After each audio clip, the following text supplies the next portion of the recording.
Today I'm going to be making homemade lasagna, and these are the ingredients that I'm going to be using. I've got ground lean minced beef from my local butcher, two rations of smoked streaky bacon, 4 cloves of garlic, 2 sticks of celery, sugar, salt, tomato puree and chopped tomatoes, dried lasagna sheets. I've got mixed herbs and oregano, but I'll be using just oregano, that's up to you. I've got some beef stock, 2 onions, some red wine, and I'll be cooking in olive oil, and I've got some mozzarella, which I'll also be putting in as an optional extra. And for the sauce, I've got flour, butter, and some nutmeg, with some cheddar cheese, which I'll be grating and put into the sauce. And I'll be grating some more cheddar cheese later on to put on top of the lasagna, and I'll be making the sauce with full fat milk.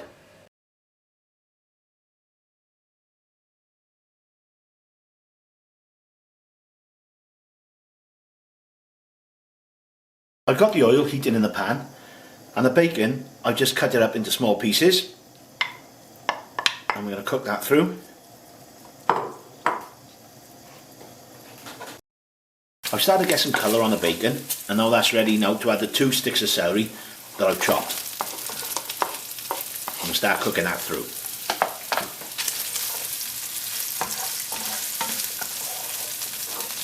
I've been frying the bacon and the celery now for around about 5 minutes, and you can see that the celery is starting to cook through, and I got a lovely colour coming on the bacon. And now I'm ready to add the 2 onions, which I've chopped finely.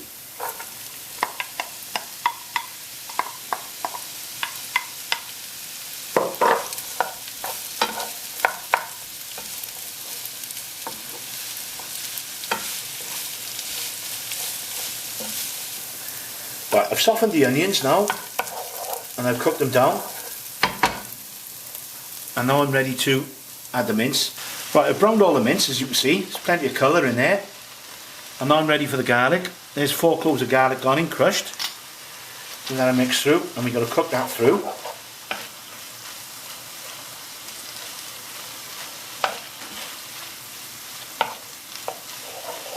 You can just smell a rawness there. We just want to make sure that that's gone, that smell of the garlic.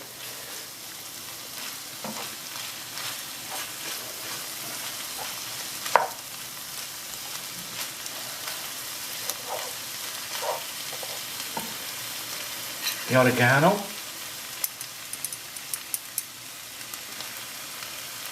and the drier herbs have got a much stronger flavour, so when you put them in, just be aware you don't overpower it, especially when you've got this far. So that's the oregano going in, give it a good stir.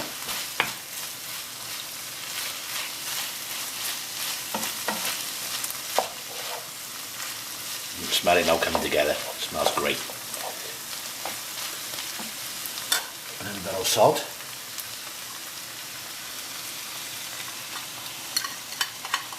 You can see the sugar on the plate, we'll be leaving that, that's going to be in later.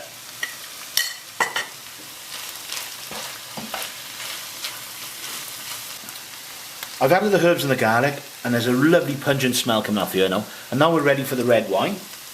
And that's all that is half a glass of red wine. And what we want to do with the red wine is you can see it now bubbling up. We want to make sure that we burn off all the alcohol in this.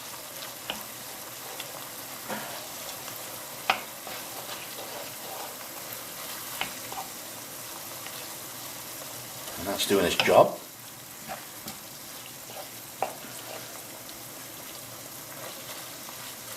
And I've just put some stock in as well. We've got some stock cubes. We've just broken that one up. Mix that through.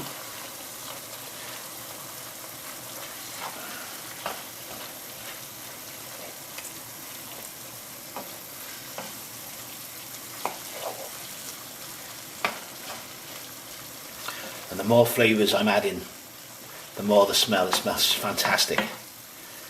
Really coming together. I've cooked the alcohol through in the wine, and the stock cube has melted in to the mince, and now I'm ready for my chopped tomatoes. So that's a whole tin of chopped tomatoes going in. Just going to stir that through. Again, I want to bring this through so it's all bubbling up quite nicely.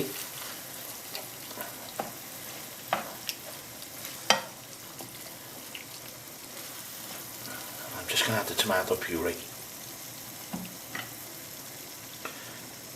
So the tomato puree is going in.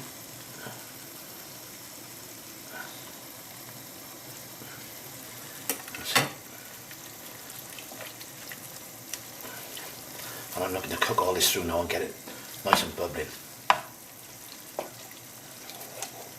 As you can see, the sauce is boiling up quite nicely. And what I'm doing now is just putting a bit of sugar in, and all the sugar does is taking out the acidity of the tomatoes, because we've got tomato puree and we've got tin tomatoes in there. That's all that is. I'm just going to mix that through, and I'm going to give it a good season with some black pepper. So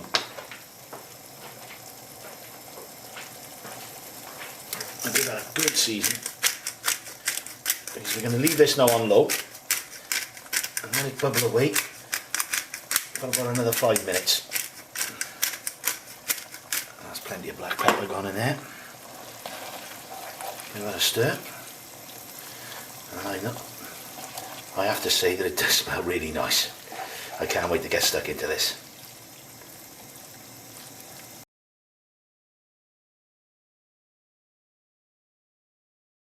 I've taken the ragu off the heat now, and I've put that to one side, and now I'm going to start making the bechamel. So the butter goes in, and I'm looking to melt that butter. And then once I've melted that butter, I'll start adding the flour. The butter's melted, and now I'm adding the flour, and I want to mix that in and start making a paste.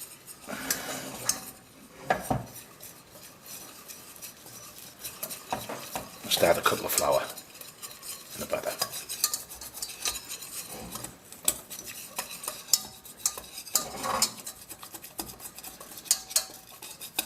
Get all those lumps out as well. That's important. And just add a drop of milk. Just loosen that slightly, because that will start to thicken. You can see it now, thickening. See it there. And again, get this all one.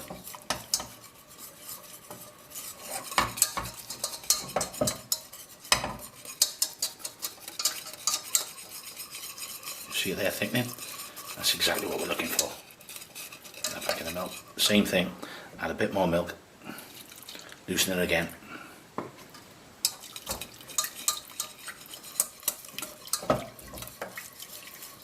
And work all that, work through it.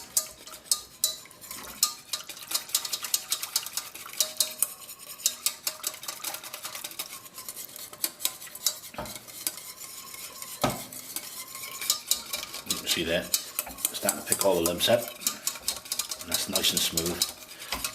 I'm going to do the same again and add some more milk.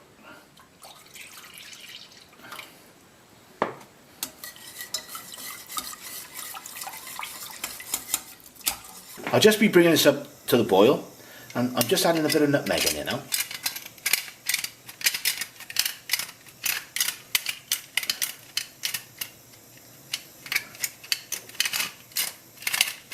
Be careful with nutmeg as well. It's a lovely, lovely spice, but again, it can be, you could overpower it. Just a couple of turns. That's enough for me. Mix that through.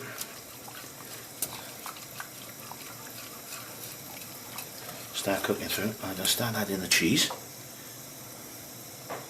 I've grated the cheese. That's just about half.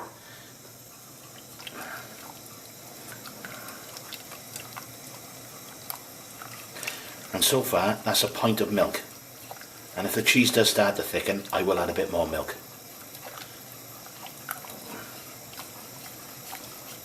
A bit more cheese in it.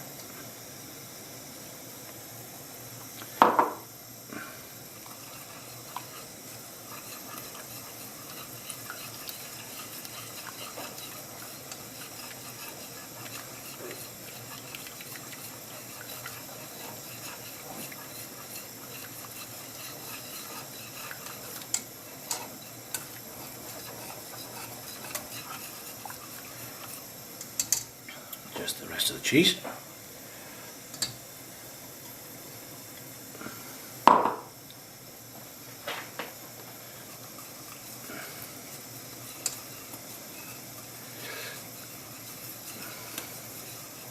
And you don't want to overheat this, because what you could end up, it could become quite grainy. So you've just got to blend the cheese in and cook it all through and keep stirring. And I can feel that now thickening up, and it should get a lovely sheen on it, which is starting to get. And won't be long and that'll be ready then to build a lasagna. Right, everything's now ready to build a lasagna. So we put our ragu in the bottom. Again, I know I keep saying it, but it does smell really good.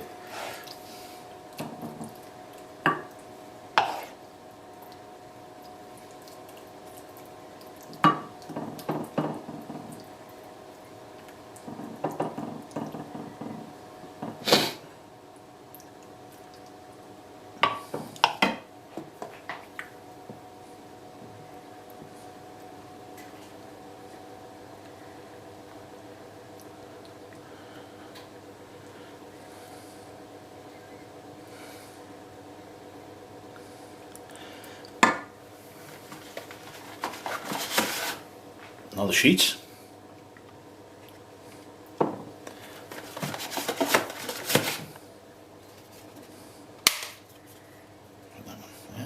like so. I'm going to overlap these.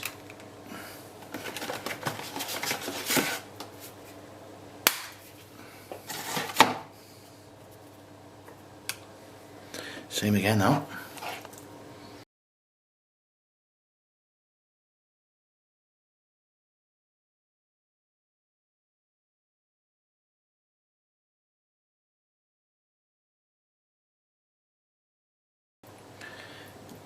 Now this is our optional extra. We've got that mozzarella ball and we've sliced it finely, and we're just putting some mozzarella on top. This is just, again, an optional extra, but I think it's a great idea and I think it gives some lovely extra flavour.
And all we're going to do to finish off now is just going to put some grated cheese on the top. Now the extra cheese I'm using just on the top, and this is one of my gadgets. And what you've got to remember is when you put this grated cheese on, just remember to take the nutmeg out what was in there before, otherwise you could overpower it. It's an easy mistake to make. I'll just put that cheese there, that's lovely. And this is going to be great what we're going to do, we're going to put silver foil on this, and then when we take it off, in the last 10 minutes, this is just going to lovely brown up on top and just give it that bit extra. And this is a lovely mature cheddar cheese that I'm using. In fact, I've used that right throughout this dish, and that's great. Don't waste any cheese, lovely. And all we're going to do now is put some silver foil on it, and then we'll put it into the oven I've covered the lasagna with the silver foil, and now this is going into the oven. I preheated the oven on 160, and it's going in the oven in the middle for 45 minutes. And for the last 10 minutes I'll be taking the silver foil off just to crisp up the top. Right, the lasagna's been in here for 35 minutes, and what I'm going to do, take them out the oven, and all I'm doing is taking the lid off, careful not to serve anything, and then putting that back in for the further 10 minutes. Right, the lasagna has been in the oven now for 45 minutes, and I've taken the silver foil off for the last 10, and there you can see it. Look at that. That looks absolutely gorgeous, and that's bursting at the seams. There we are, that's the lasagna, and I've cut a nice slice and I've plated it up, and there we have it, Brad's homemade lasagna. Enjoy.